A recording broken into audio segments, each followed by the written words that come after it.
할렐루야, 성령 충만하십시오. 오늘도 하나님의 은혜의 자리로 여러분들을 예배 가운데로 초청합니다. 우리 예배하기 전에 한번 찬양하죠. 큰 죄에 빠진 나를 같이 찬양하겠습니다.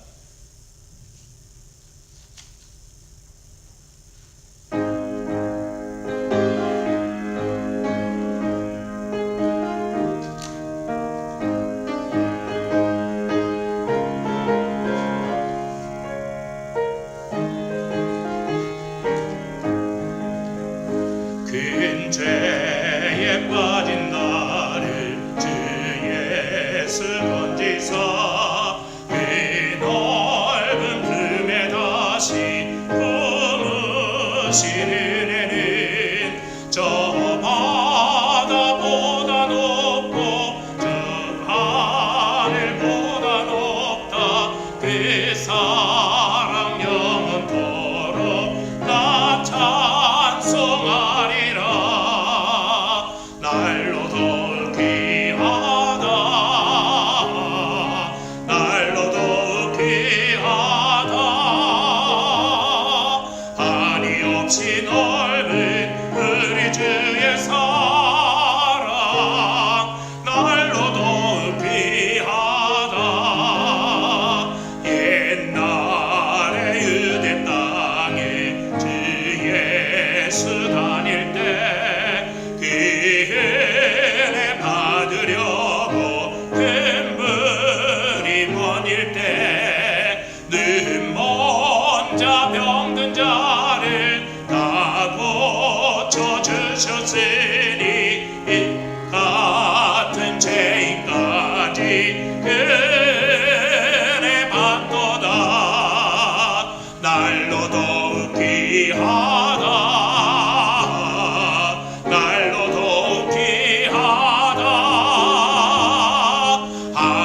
없이 넓은 우리 주의 사랑 날로 더욱 귀하다. 주 크신 사랑으로 한 백성 위하여 그 십자가의 고난 다 받으셨으니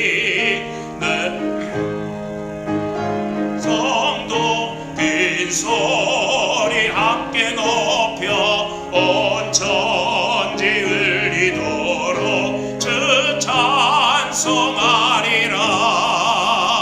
날로 더욱 귀하다. 날로 더욱 귀하다. 한이 없이 넓은 우리 주의 사랑 날로 더욱 귀하다. 아멘. 우리 함께 주기도문송으로 하나님께 찬양하겠습니다.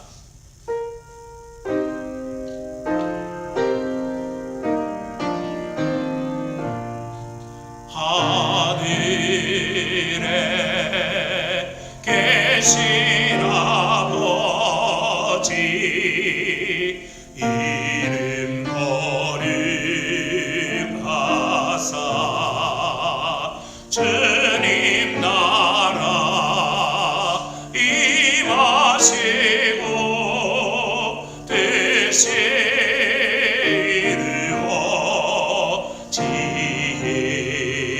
이루어지이다.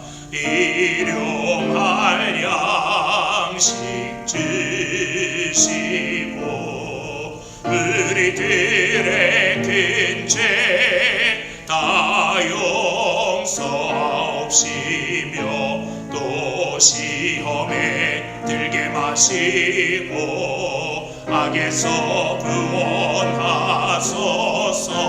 대개 주의 나라 주의 권세 주의 영광 영원히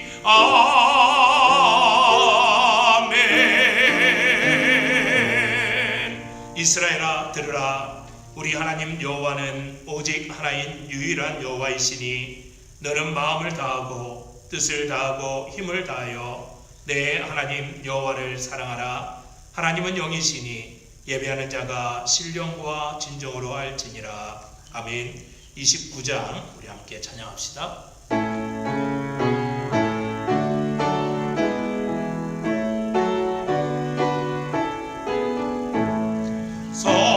성도여 다 함께 할렐루야 아멘. 주 찬양하여라 할렐루야 아멘. 주 보좌 앞에서 택하신 은혜를 다 찬송하여라 할렐루야 아멘. 만물을 열어라 할렐루야 아멘. 온 하늘 울려라 할렐루야 아멘. 인도자 되시며 친구가 되신 주 그 사랑 끝없다 할렐루야 아멘. 주 찬양하여라 할렐루야 아멘. 찬양은 끝없다 할렐루야 아멘. 거룩한 집에서 좋은 종길이며 늘 찬송 부르자 할렐루야 아멘. 사도신경 함께합니다. 전능하사 천지를 만드신 하나님 아버지를 내가 믿사오며 그 외아들 우리 주 예수 그리스도를 믿사오니 이는 성령으로 잉태하사 동정녀 마리아에게 나시고 본디오 빌라도에게 고난을 받으사 십자가에 못 박혀 죽으시고 장사한 지 사흘 만에 죽은 자 가운데서 다시 살아나시며 하늘에 오르사 전능하신 하나님 우편에 앉아 계시다가 저리로서 산자와 죽은 자를 심판하러 오시리라. 성령을 믿사오며 거룩한 교회와 성도가 서로 교통하는 것과 죄를 사하여 주시는 것과 몸이 다시 사는 것과 영원히 사는 것을 믿사옵나이다. 아멘. 우리 함께 찬송가 298장 함께 찬양합시다.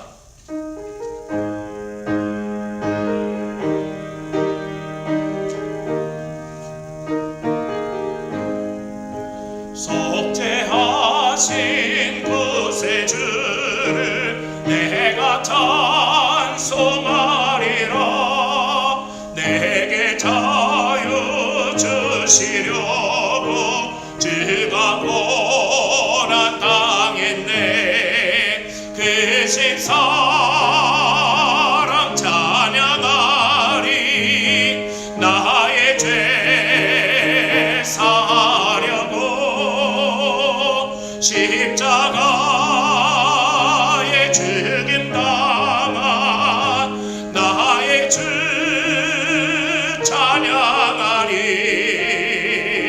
내가 구원받은 증거 기뻐 전파리라. 내가 모두 담당하신 주의 사랑 크셔라. 크신 사랑 찬양하리. 나의 죄 사하려고 십자가에 죽임 당한 나의 주 찬양하리. 승리하신 그 새 주를 내가 찬송하리라. 죄와 죽음 지옥 권세 주가 모두 이겼네. 크신 사랑 찬양하리. 나의 죄 사하려고 십자가에 죽임 당한 나의 주 찬양하리. 고마우신 그 새 주를 내가 찬송하리라. 죽음에서 생명으로 나를 인도하셨네. 크신 사랑 찬양하리. 나의 죄 사하려고 십자가에 죽임 당한 나의 주 찬양하리. 아멘. 다 함께 기도합시다. 오늘은 박경수 권사님께서 기도문을 보내오셨습니다. 함께 기도하겠습니다. 사랑과 은혜가 풍성하신 하나님 아버지, 거룩한 주일에 우리가 각자 있는 집에서 예배드리게 허락하신 하나님께 감사드립니다. 나약한 저희들을 사랑하시어 저희가 코로나 바이러스 때문에 두렵고 위험에 빠져 어둠 속에 있을 때에도 위로하여 주시고 일으켜 주시어 소망 속에 살아가게 하시는 사랑의 하나님께 감사와 영광을 드립니다. 아멘. 하나님 아버지, 우리가 이제껏 산 것도 오직 하나님의 은혜요. 우리가 이런 두려움과 염려 속에 있을 때에도 우린 오직 주님께 감사밖에 없음을 주님 앞에 고백합니다. 우리의 꿈과 소망도 우리의 계획과 생활도 모두 하나님의 섭리 안에 있음을 고백합니다. 어려움을 극복하는 힘과 고난을 참고 인내하는 힘이 하나님께로부터 오는 것임을 믿고 감사드립니다. 하나님 아버지, 우리들을 끝까지 붙들어 주셔서 이 위기를 잘 이겨낼 수 있도록 함께하여 주시고, 저희 성도님들 5월 가정의 달에 모든 두려움과 근심 걱정 주님께 내려놓고 가족 간에 서로 즐겁고 화목하게 사랑을 나누는 즐거운 달이 되게 축복하여 주시며, 성도님들의 가정에 하나님의 평안을 주시고 성도들의 감사와 간구의 기도를 들어주시고 응답하여 주시옵소서. 오늘도 살아계시고 역사하시는 하나님을 굳게 의지하고 하루속히 우리 성도님들과 한자리에 모여서 예배할 수 있고 서로 간증하며 은혜로운 삶으로 되돌아갈 수 있도록 은혜 내려 주시옵소서. 먼 곳에 떨어져 수고하시는 선교사님들도 이렇게 어지러운 때에 건강들 지켜주시옵고 사명을 잘 감당할 수 있도록 그의 가족들도 다 축복하여 주시옵소서. 말씀 전하시는 목사님 영육간에 강건케 하시고 말씀 주실 때에 저희에게 듣고 깨달은 은혜가 있게 하여 주시옵소서. 저희가 각자 집에서 드리는 예배가 하나님이 기뻐 받으시는 예배가 되기를 원하오며 예수님의 이름으로 기도드립니다. 아멘. 아멘.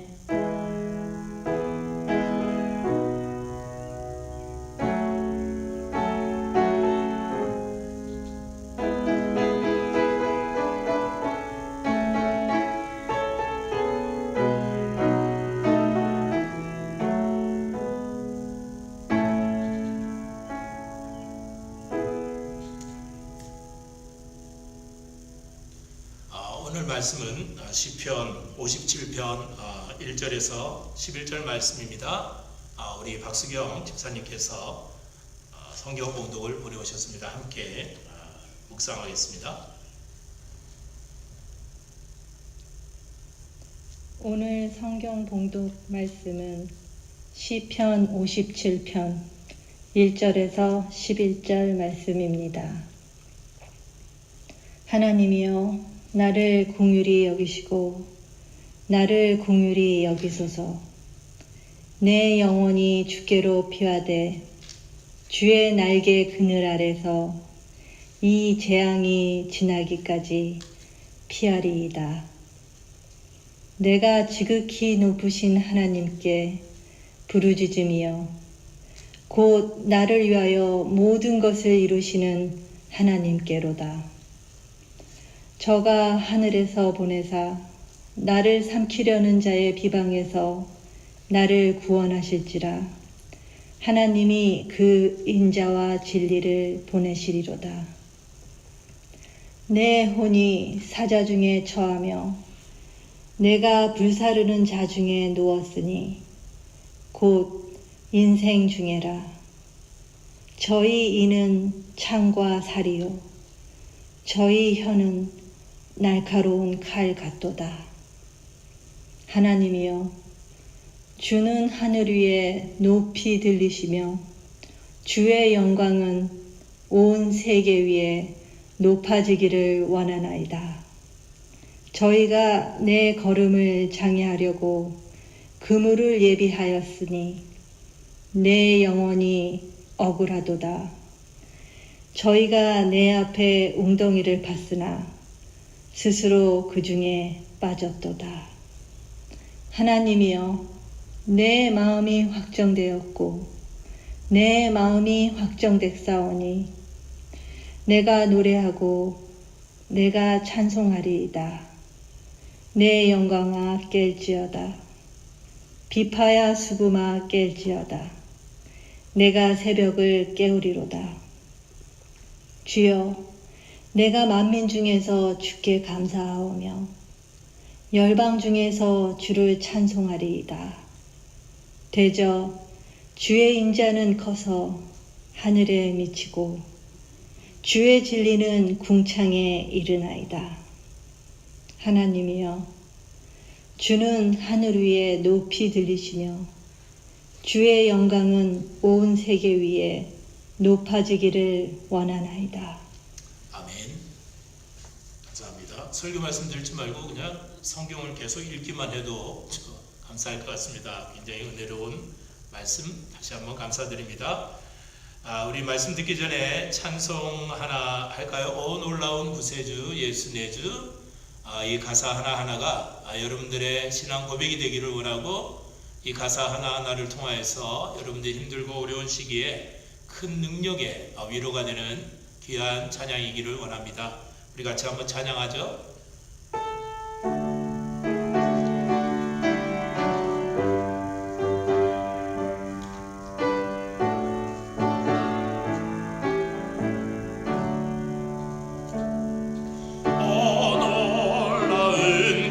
구세주 예수의 주 참 능력의 주시로다. 큰 바위 밑에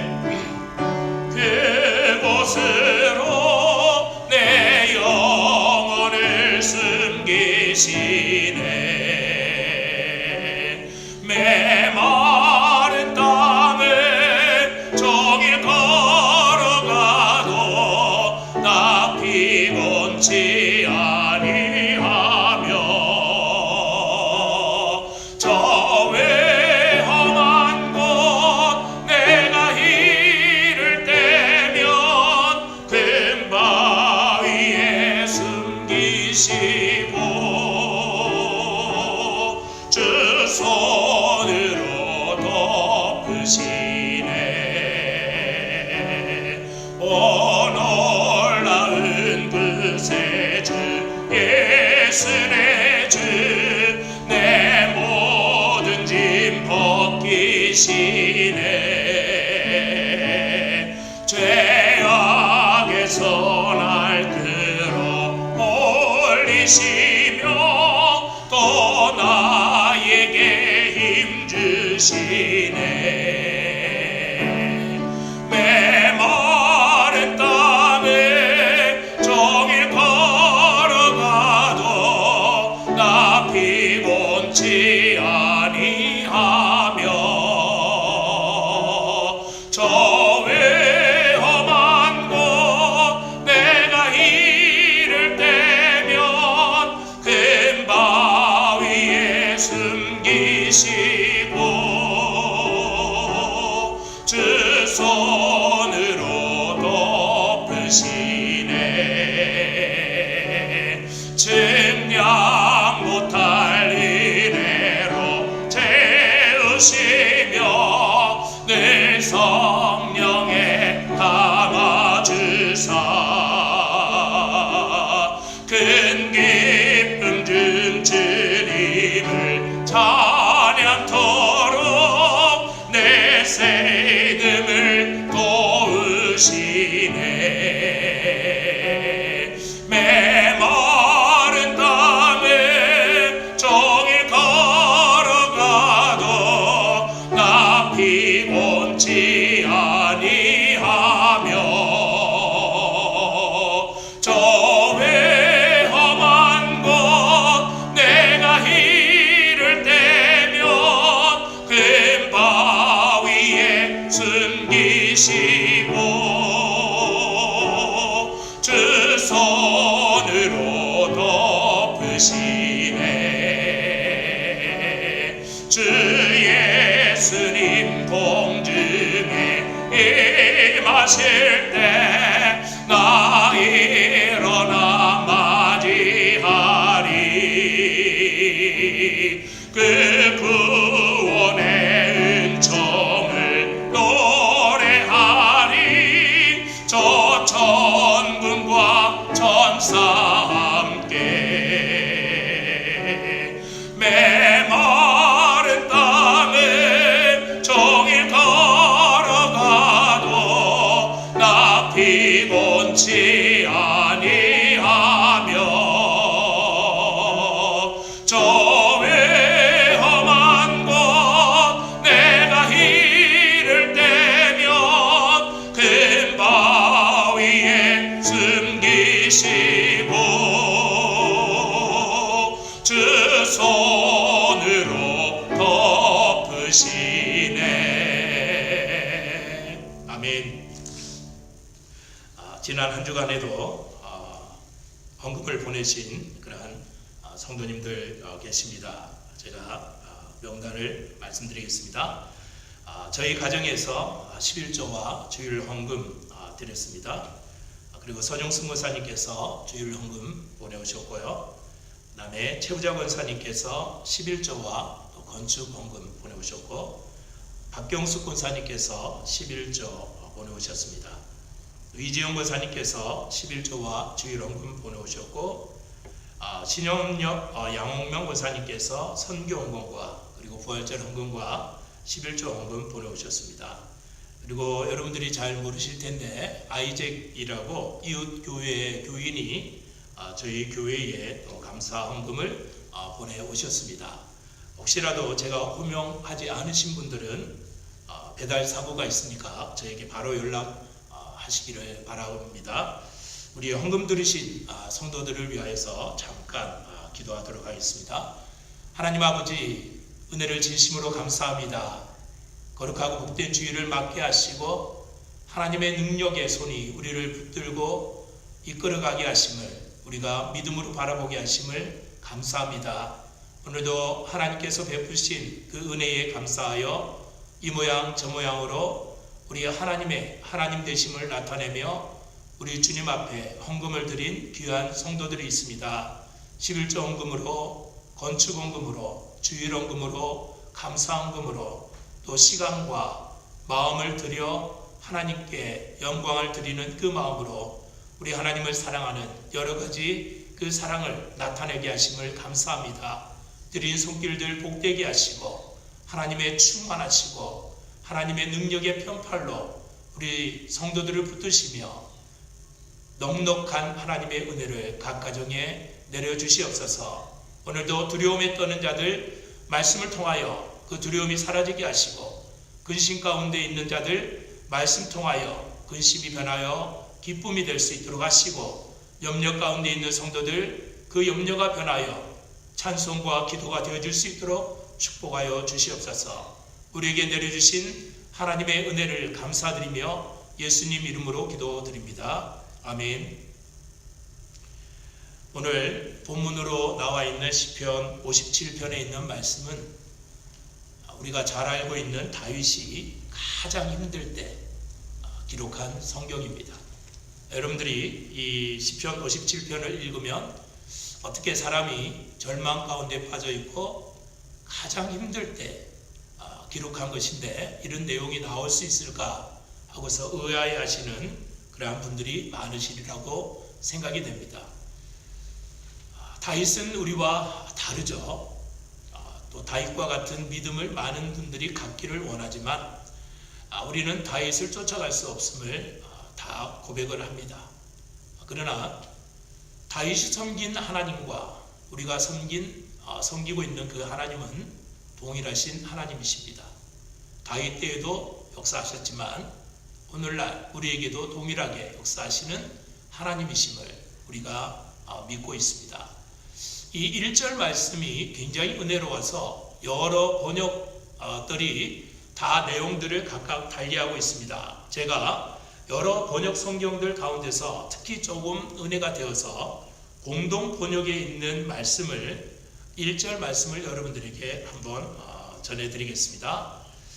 나를 불쌍히 여기소서. 하나님, 나를 불쌍히 여기소서. 당신께 이 몸을 숨기렵니다. 이 태풍이 지나가기까지 당신의 날갯깃 그 속에 이 몸을 숨기렵니다. 이 태풍이 지나가기까지 다윗은 그가 당하고 있는 이 고난, 고통을 가리켜서 태풍이라고 얘기를 했습니다. 잔잔한 바람도 아니고 피할 수 있는 바람도 아니고 견디기 힘들고 어려운 굉장히 두려움 속에서 맞이하는 그러한 바람을 가리켜서 태풍이라고 얘기를 하죠. 시애틀에 계시는 그러한 분들은 이 토네이도의 위력을 실질적으로 체험할 수 있는 기회가 없기 때문에 이것이 얼마나 두렵고 얼마나 힘든 상황인지 몸소 피부적으로 느끼지를 못합니다. 그러나 우리가 신문지상에서 또는 TV를 통하여서 보건대 토네이도가 한번 불어오면 그동안 온 생을 통하여서 일궈냈던 모든 것들이 한순간에 날아가는, 그것도 굉장히 짧은 시간에 집들도 날아가고 차들도 날아가고 터 자체가 없어지는 그러한 모습들을 많이 보았을 겁니다. 아마 다윗이 표현하기로는 이러한 태풍이 지나기까지, 태풍이 자신의 삶에 부는데 이것이 지나가기까지 다윗은 어디에 피한다고 얘기를 하고 있냐면은 당신의 날갯깃 속에, 하나님의 품 속에, 그 속에서 이 몸을 숨기기를 원한다라는 그러한 고백을 하고 있습니다.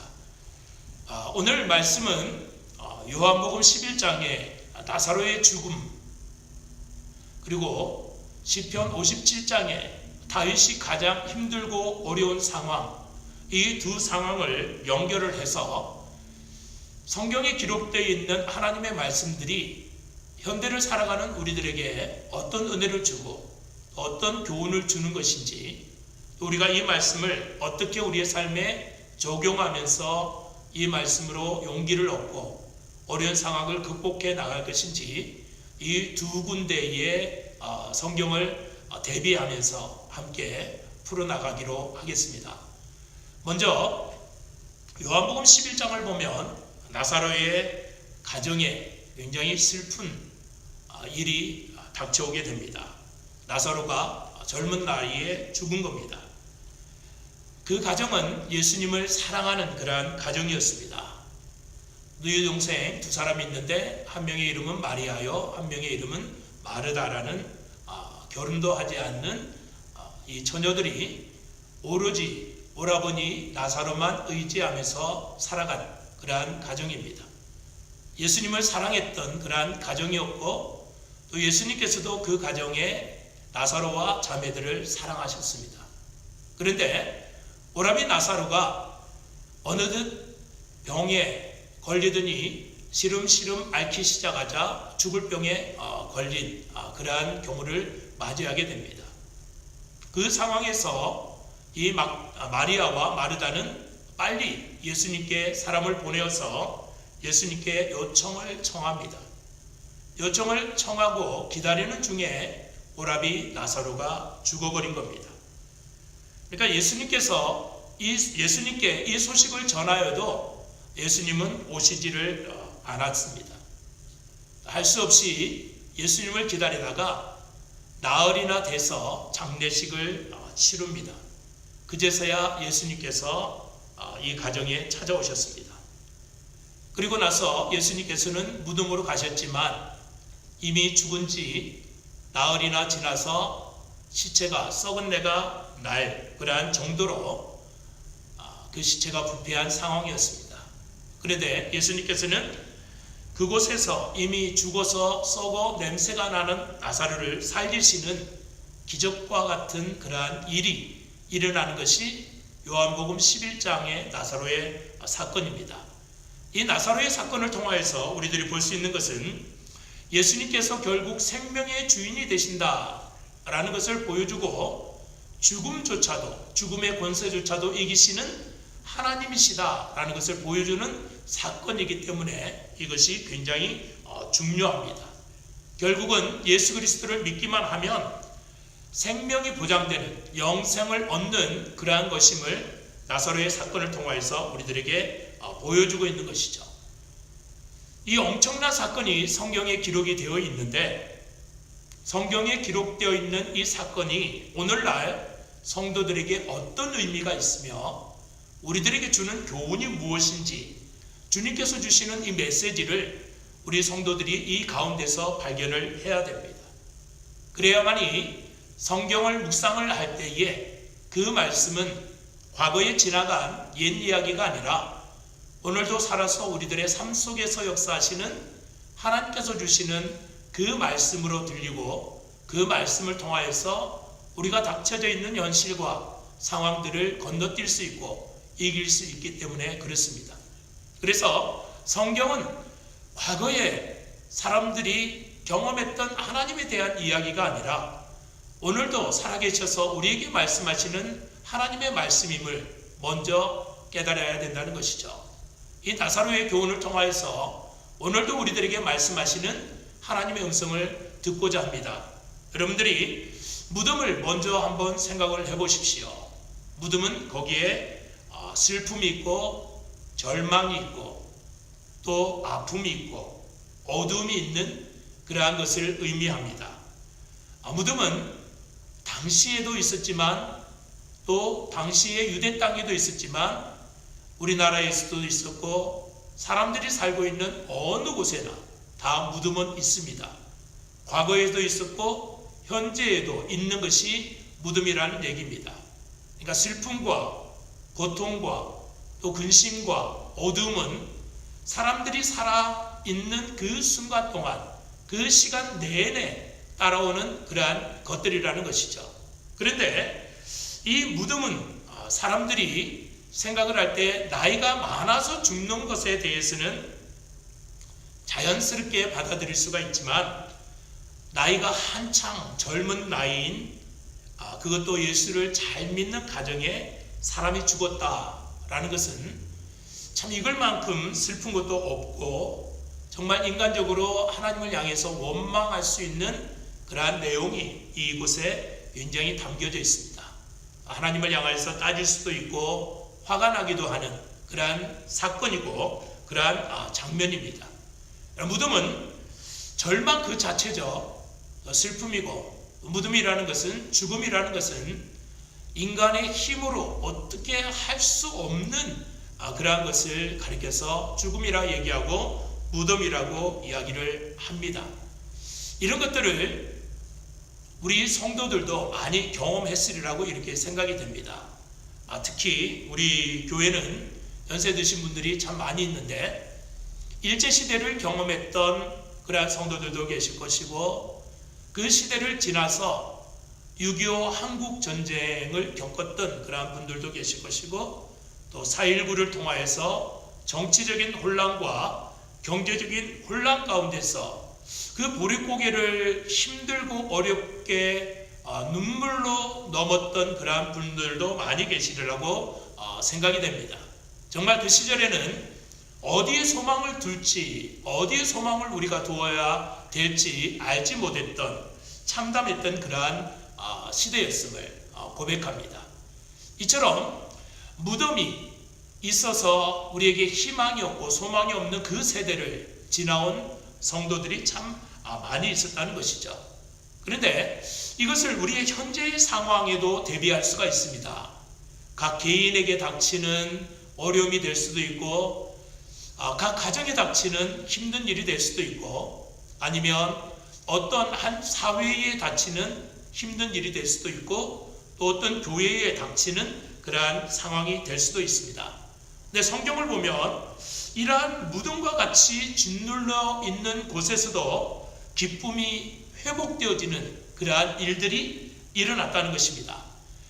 이 나사로를 통하여서 우리들이 볼 수 있는 것은 슬픔이 있고 절망이 있고 어두움이 있는 그 죽음의 상황 가운데서도 기쁨이 그곳에서 다시 소생됐다는 것을 알 수 있다는 것이죠.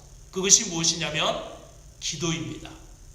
다윗을 통하여서 우리들이 보면은 다윗의 삶은 참 어린 나이에 이런 무덤과 같은 고통스러운 삶, 또 슬픔과 염려와 근심과 두려움이 겹쳐졌던 그러한 무덤과 같은 상황이었습니다.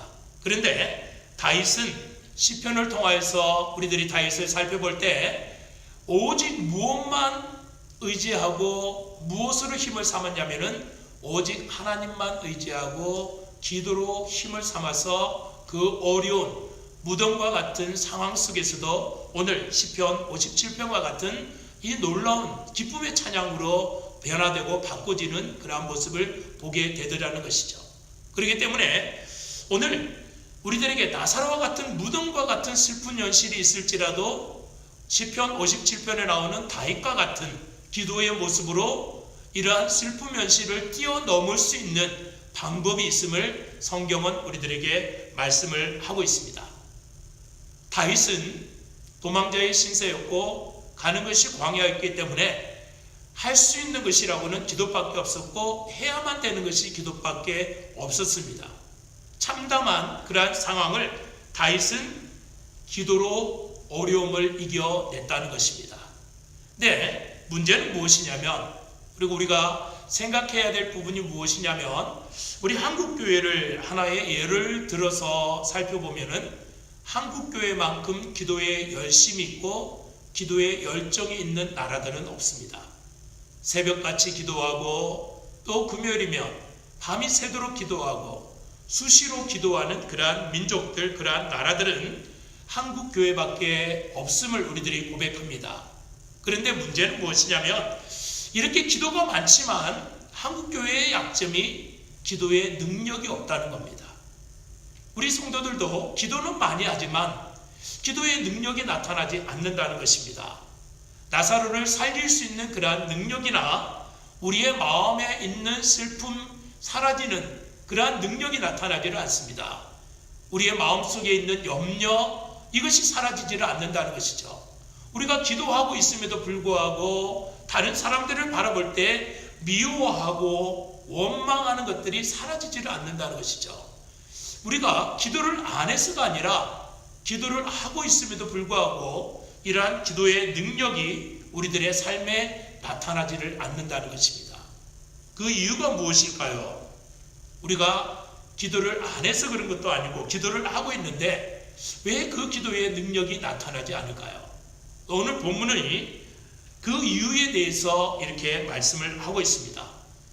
결국은 기도를 하고 있음에도 불구하고 우리들의 삶에 하나님의 능력이 나타나지 않는 가장 큰 이유가 무엇이냐면 주님의 말씀을 듣고도 자기들의 생각만, 곧 내 생각만 할 뿐 그것을 행동으로 옮기지 않기 때문에 기도는 많이 하지만 기도의 능력이 우리의 삶에 나타나지 않는 그러한 이유입니다.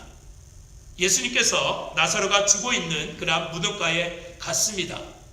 그러고 나서 나사로를 향하여 이야기를 할 때에 나사로야 나와라 라고 얘기를 했을 때는 그 이전에 마르다에게 돌을 옮겨 놓아라 라고서 설명을 하고 있습니다. 내가 이 절망과 이 슬픔을 회복할 테니까 돌을 옮겨 놓아라. 그러니까 무덤의 문을 열어라 라고서 이야기를 하고 있습니다. 그러니까 주님께서 죽은 자는 살리십니다. 그러나 우리가 해야 될 일은 무엇이냐면 무덤을 막고 있는 돌을 옮겨 놓는 일입니다. 그래야만이 나사로가 나오는 것을 경험할 수 있고 생명이 소생된 것을 경험할 수 있고 슬픔이 기쁨이 되는 것을 경험할 수가 있는 겁니다. 그런데 우리가 돌을 옮겨 놓지 않기 때문에 우리의 생각으로 우리의 세상을 향한 그 마음으로 가득 차 있기 때문에 기도는 많이 하고 있지만 하나님께서 우리의 삶에 역사하지 않고 우리의 삶에 하나님의 능력이 나타나지 않는다는 것이죠. 이 나사로의 무덤에 돌을 옮겨 놓는 것은 우리들이 해야 할 일입니다. 죽은 나사로를 살리는 것은 예수님께서 살리십니다. 우리의 현실 속에 어렵고 힘든 일이 닥칠 때 우리는 나와서 기도하는 것은 우리들이 해야 할 일입니다. 그러나 우리의 기도에 응답하시는 이는 하나님께서 해 주신다는 것이죠. 우리가 기도하지 않으면 마찬가지로 전혀 하나님의 능력을 체험할 수 있는 그러한 기회조차 없는 것입니다. 그러니까 결국은 주님의 역사를 방해하는 것이 우리의 생각으로 가득 차 있기 때문에 주님의 역사를 결과적으로 볼 수 없는 것이죠. 그래서 우리가 기도하는데도 아직도 변화되지 아니하고 생명의 역사를 경험하지 못하는 이유가 무엇인지 세 가지로 잠시 우리가 말씀을 한번 묵상하도록 하겠습니다. 첫 번째로는 우리가 기도하면서도 하나님의 능력을 경험하지 못하는 가장 큰 이유가 무엇이냐면 불신앙입니다. 이 불신앙이라는 것은 예수를 안 믿는 사람이 예수를 왜 안 믿냐라는 이러한 불신앙이 아니라 내가 믿고 있음에도 불구하고 우리의 삶 속에서 하나님의 능력을 경험하지 못하게 만드는 하나님에 대한 원망 아니면 하나님에 대한 불신 이런 것들로 말미암아 우리들이 하나님의 능력이 우리의 삶에 나타나지 않는 것을 가리켜서 불신앙이라고 이야기를 합니다. 우리가 하나님을 안 믿는 것이 아닌데 우리의 삶에 능력이 나타나지 않는 것은 우리가 항상 마음속에 의심으로 가득 차 있고 세상에 염려로 가득 차 있기 때문에 나를 통하여 역사하시고자 하는 하나님의 그 능력을 경험하지 못하는 겁니다. 다윗의 경우를 보면 사울 왕은 군사들을 3,000명을 이끌고서 다윗을 죽이겠다고 수색하고 돌아다닙니다. 이스라엘 전역을 이잡듯이 뒤지면서 다윗을 죽이겠다는 그러한 사울 왕을 피하여서 다윗이 피한 곳이 어디냐면은 아굴람 굴이라는 곳입니다. 저는 처음에 이제 아굴람 굴이라고 해서 어디 이거는 굴이 이제 하나로만 생각을 했는데 하나가 아니라 아굴람이라는 이 지역에 보면 이 굴들이 여러 군데 굴이 있다는 것이죠. 이제 그 여러 군데 굴 중에 하나를 가리킵니다.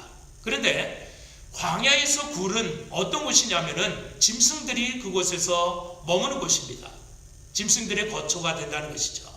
또 광야에서 굴이라고 얘기를 할 때는 광야에서 혹시라도 양을 치면서 이동하는 목동들, 목자들, 이 사람들이 사람들의 눈을 가리고 피하고 그곳에서 용변을 보는 용도로 사용되어졌다는 겁니다.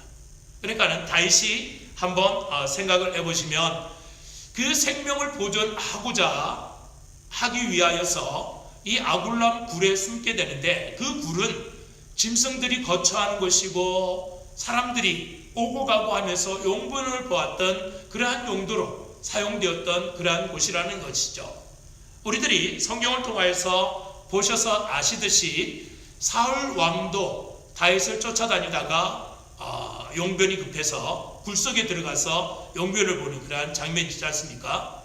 자, 이런 상황에서 다윗을 한번 생각을 해보십시오. 하나님을 믿는 다윗이지만 하나님에 대한 원망이 가득하면 그 원망으로 말미암아 불신앙이 생기는 겁니다. 그런데 다윗은 그러지 않았다는 것이죠. 여기에 보면 4절에 특히 이제 다윗의 심정이 나오는데 여러분들 4절 같이 한번 봅시다. 4절을 보시면 내 영혼이 사자들 가운데서 살며 내가 불사르는 자들 중에 누웠으니 곧 사람의 아들들 중에라. 그들의 이는 창과 화살이요 그들의 혀는 날카로운 칼 같도다. 여기서 이제 사자들이 사는 굴이라는 것이 아니라 자기를 죽이려는 사람들이 아주 사자떼처럼 이렇게 몰려온다는 것이죠. 사방에서 자신을 해치려고 몰려온다는 것을 이야기를 하고 있습니다. 그런데 많은 사람들이 다윗을 향하여서 무엇이라고 얘기를 하냐면은 그들의 이는 창과 화살같이 자신을 찌르고 쏘아대는 그러한 것이라는 것입니다. 그러고 나서 그들의 혀는 날카로운 칼같이 자기의 아주 속마음을 헤집어 놓는 그러한 것이라는 얘기죠. 그러니까 다윗이 이런 상황에 의해서 하나님을 아무리 잘 믿는 다윗을 할지라도 하나님에 대해서 의심하고 하나님의 역사에 대해서 원망하고 하나님에 대해서 아주 화난 듯이 아마 우리가 큰 소리로 하나님에 대해서 항변했던 그러한 모습이 아닐까 이런 생각이 듭니다. 그런데 다윗은 이러한 상황 속에서 어떻게 그 상황을 벗어났는지 여기에서 나오게 되는데 이런 상황 속에서 다윗은 탄식하면서 기도하지만 이 기도가 나중에 어떻게 변하는지를 한번 보십시오. 1절에서부터 3절 말씀을 보시면 다윗이 이런 상황 가운데서 벗어나기 위하여서 기도를 시작하는 그러한 장면이 나옵니다. 하나님이여 내게 은혜를 베푸소서 내게 은혜를 베푸소서 내 영혼이 춥게로 피하되 주의 날개 그늘 아래에서 이 재앙들이 지나가기까지 피하리이다. 내가 지존하신 하나님께 부르짖으며 곧 나를 위하여 모든 것을 이루시는 하나님께로다. 그가 하늘에서 보내사 나를 삼키려는 자의 비방에서 나를 구원하실지라. 하나님이 그의 인자와 진리를 보내시리라. 지금 다윗이 도망다니는 실세라 할지라도 이 가운데서 눈물로 하나님께 호소하고 하나님에 대한 이 불신앙으로 인하여서 하나님의 때, 하나님의 일하심을 기다리는 그러한 장면을 이 말씀을 통해서 봅니다.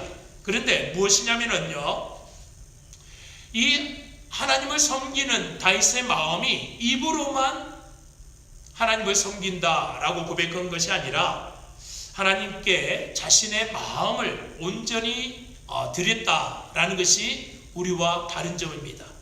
그러니까 우리가 하나님께 우리의 삶 속에 역사하시기를 기다리기 위하여서는 이 불신앙을 깨뜨려야 되는데 처음에는 이 모든 것들이 원망하는 듯이 입으로만 하나님께 내 주님이시여 내 힘이시다라고 고백한 것이 아니라 다윗은 정말 마음을 다해서 그 하나님에 대해서 향하여 부르짖고 기도하는 그러한 것임을 보게 됩니다. 그렇기 때문에 우리들이 어떠한 형편과 처지와 어려움 가운데 있다 할지라도 하나님에 대한 의심, 그 의심을 버릴 때 우리의 불신앙이 아니라 하나님을 향한 믿음이 확고하게 서게 됩니다. 만약에 하나님을 향한 의심이 우리의 영 안을 가리고 우리의 영적인 것을 건드려 버리면 우리는 하나님을 믿고 있지만 여전히 불신앙 가운데 빠져 살 수밖에 없습니다. 두 번째로는 어떠한 마음이냐면은 회개하지 않는 마음을 우리들은 허물어야 됩니다. 여기서 회개한다라는 그런 말이 도덕적으로나 윤리적으로 잘못한 부분에 대해서 하나님께 회개하는 것이 아니라 생각을 바꾸라라고서 요한복음 1장에서 저번에 말씀을 요한을 통하여서 말씀드린 적이 있습니다. 하나님을 향하여서 우리들의 생각을 바꾸지 않으면은 우리들은 여전히 기도는 하고 있지만 우리의 삶이 불신앙으로 가득하고 우리의 삶이 하나님의 역사가 나타나지 않는 것을 경험하게 됩니다.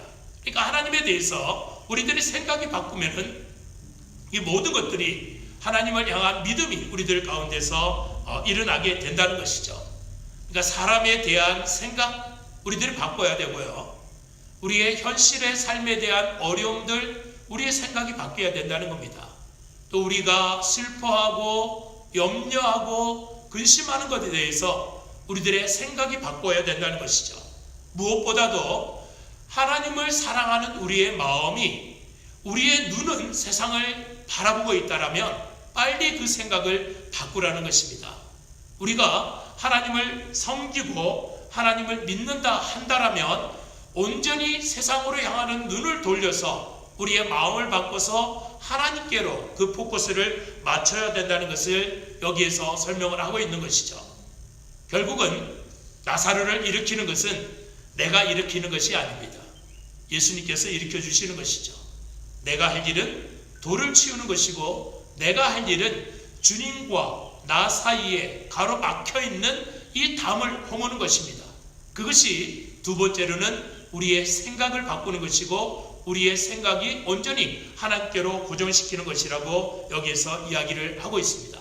결국 다윗이 깨달은 것은 무엇이냐면요, 아무리 열악한 그러한 환경이라 할지라도 계속적으로 하소연하고 원망하고 내일은 뭘 먹을까 근심하고 염려하는 것은 그의 삶을 바꾸는 데 있어서 아무런 도움이 안 된다는 것을 다윗이 깨달은 겁니다.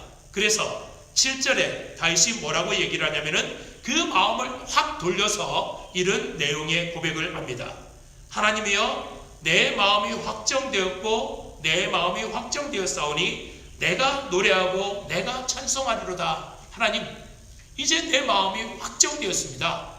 어떻게 확정되었냐면은 세상을 바라보고 원망하고 근심하고 염려한들 이 상황이 변하지 않는데 하나님, 내가 언제까지 이 상황에 대해서 이 현실에 대해서 원망하고 절망하고 있겠습니까? 하나님, 내 생각을 바꿉니다. 내 생각을 하나님께로 향합니다.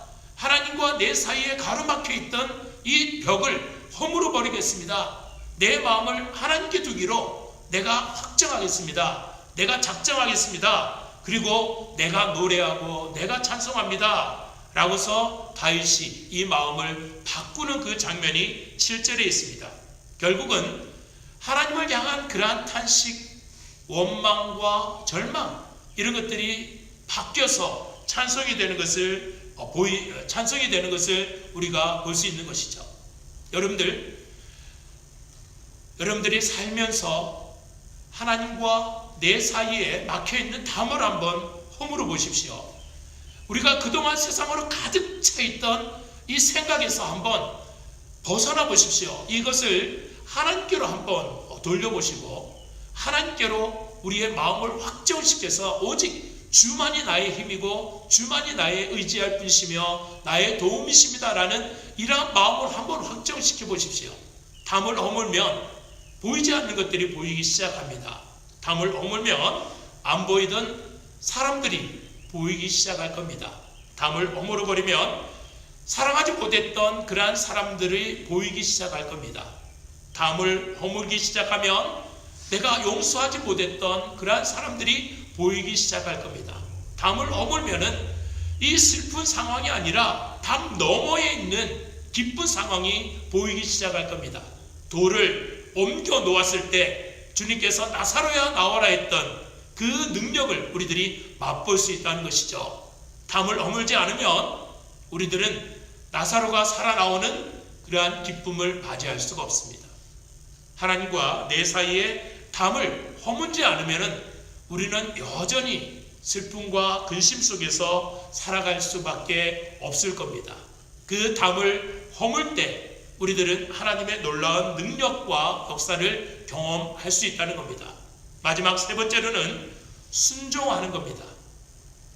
순종한다는 얘기는 우리가 지금까지 알면서도 하지 않았던 것, 그러니까 알면서 하지 않았던 것, 생각을 바꾸지 않았던 것, 이것을 바꾸는 것을 가리켜서 회개라고 얘기를 한다면 순종은 지금부터 생각을 바꾸어서 말씀대로 살아가기로 작정하는 것을 가리켜서 순종이라고 얘기를 합니다.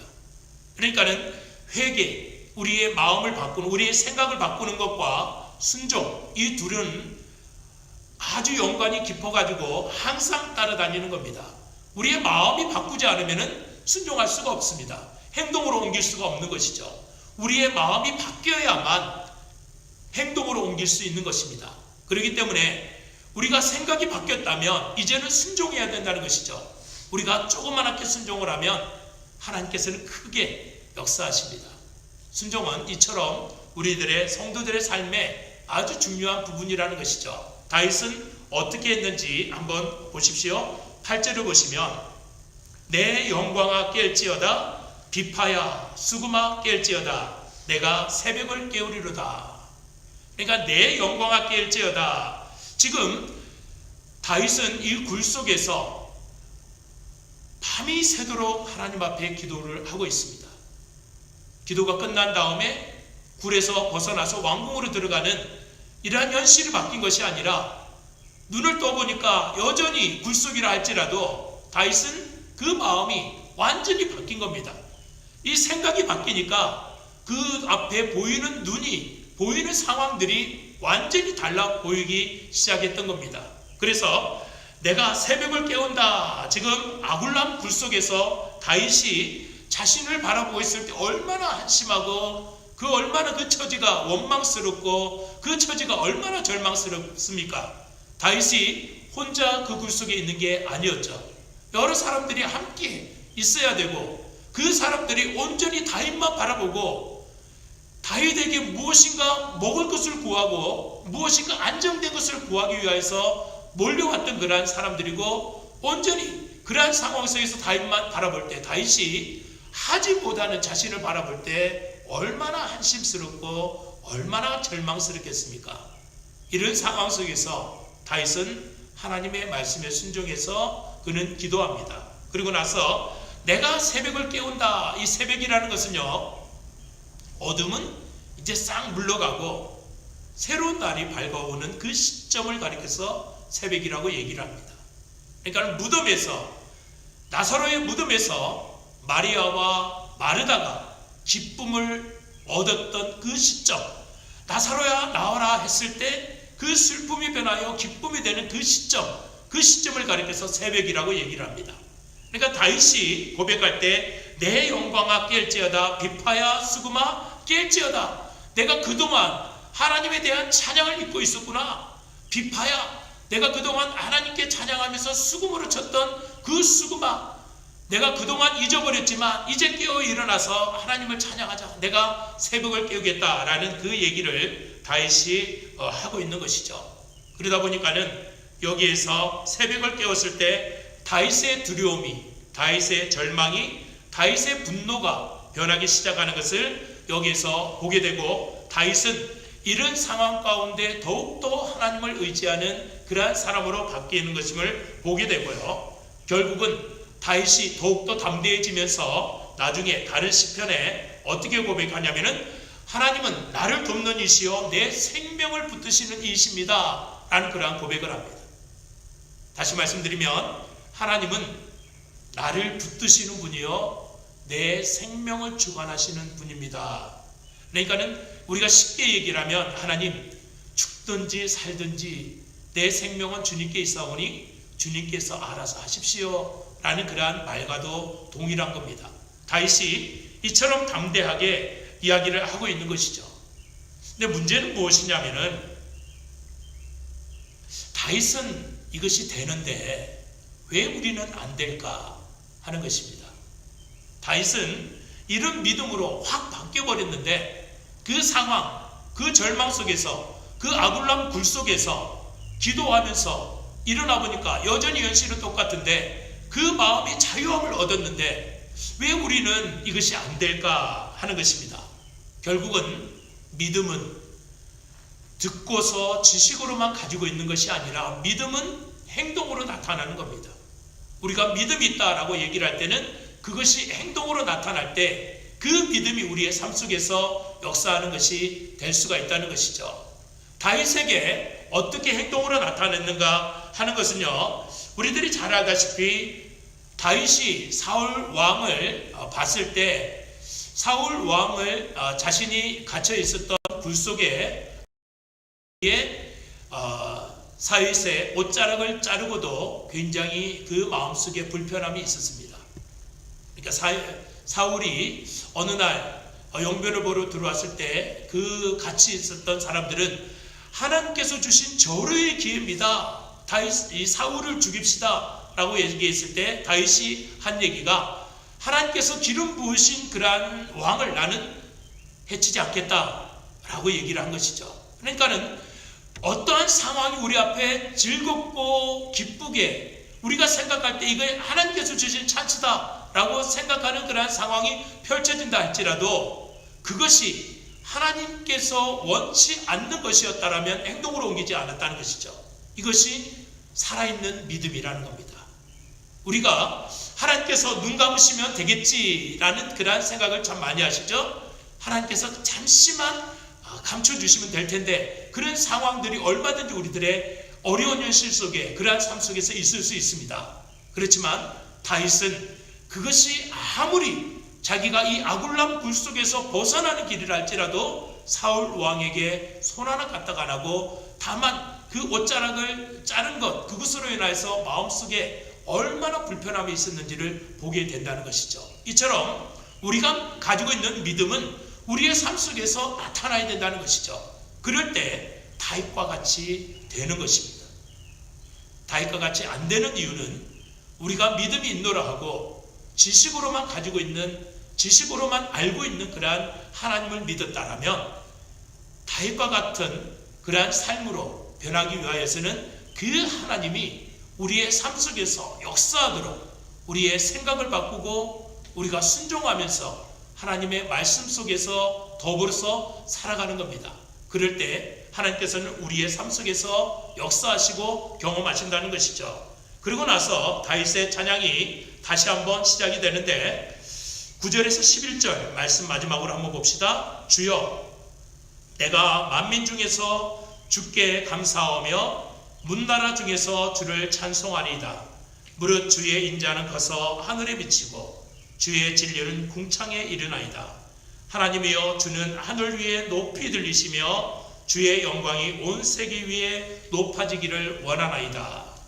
지금 다윗은 광야에서 10년 동안 도망자로서의 삶을 살아갑니다.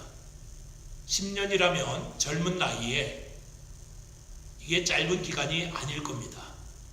그런데도 다윗은 이러한 상황을 원망하지 아니하고 오히려 기도함으로 이 상황을 극복하는 그런 것을 보게 됩니다.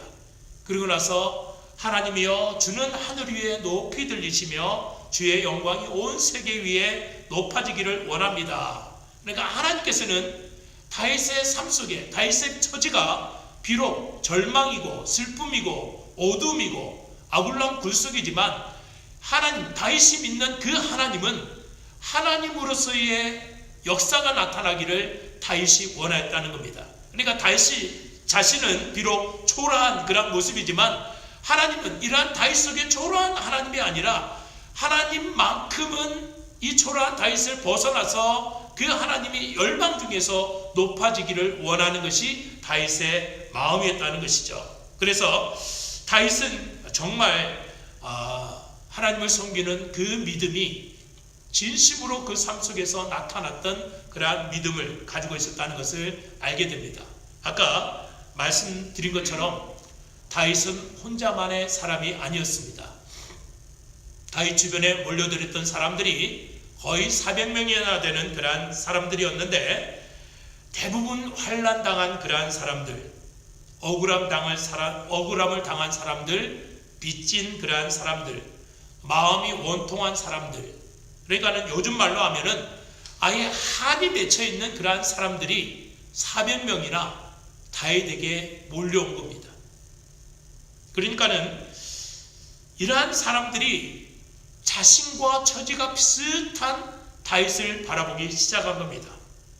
그런데 이런 상황 속에서 다윗이 낙심하고 한숨 짓고 사울 왕에 대해서 원망하고 이런 것들이 아주 자연스러운 모습이었는데 다윗은 전혀 그러지 않고 하나님을 붙들고 일어나는 그 모습을 이 한 맺힌 사람들이 자기와 상황이 비슷한 다윗을 통하여서 마음이 변하기 시작하는 겁니다.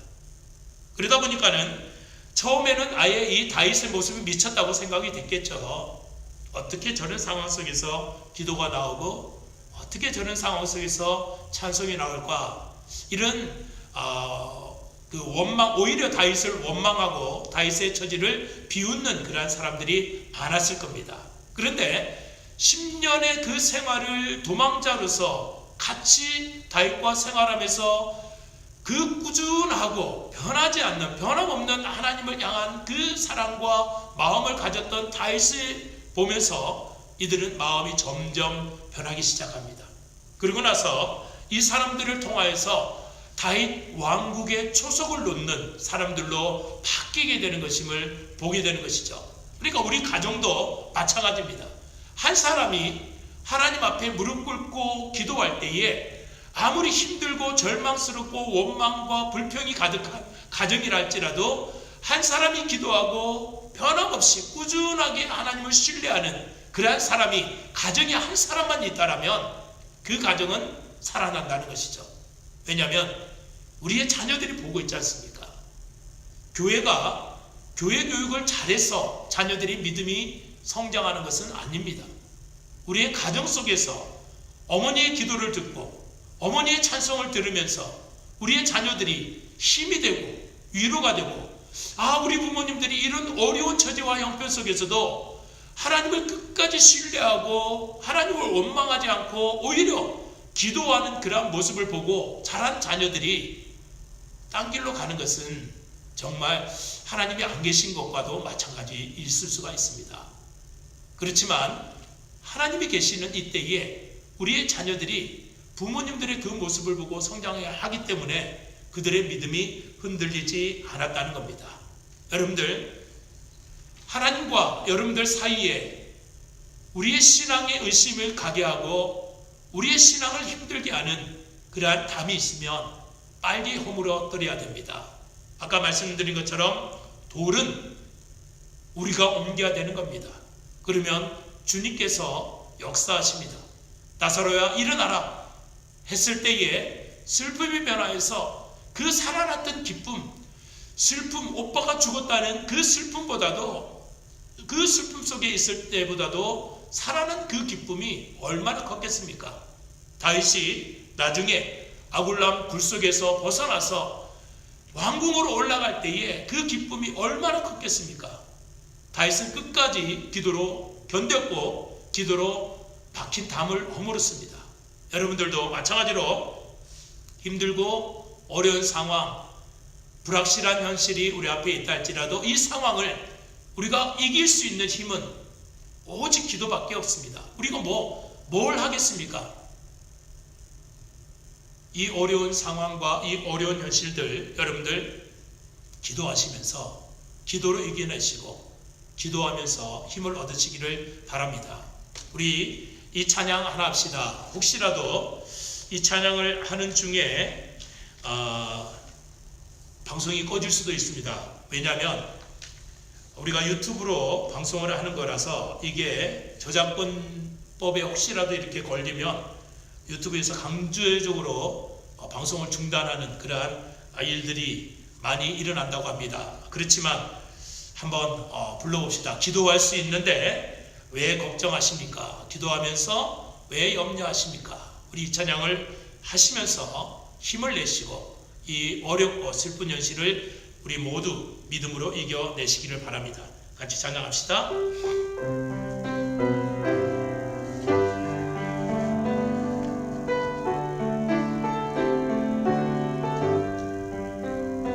기도할 수 있는데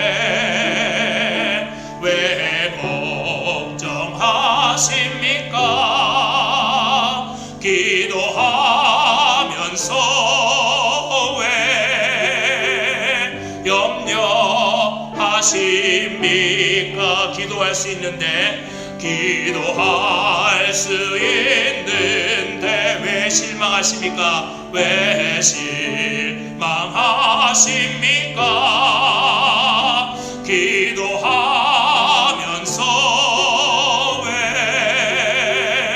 염려하십니까? 주님 앞에 무릎 꿇고 간구해 보세요. 마음을 정결하게 뜻을 다하여 기도할 수 있는데 왜 걱정하십니까? 기도하면서 왜 염려하십니까? 주님 앞에 무릎 꿇고 간구해 보세요. 주님 앞에 무릎 꿇고 간구해 보세요. 마음을 정결하게 뜻을 다하여 기도할 수 있는데 왜 걱정하십니까? 기도하면서 왜 염려하십니까? 아멘. 기도합시다. 하나님, 사랑하는 성도들을 축복합니다. 어려운 현실 가운데서도 오직 주님을 보는 믿음이 있게 하시옵소서.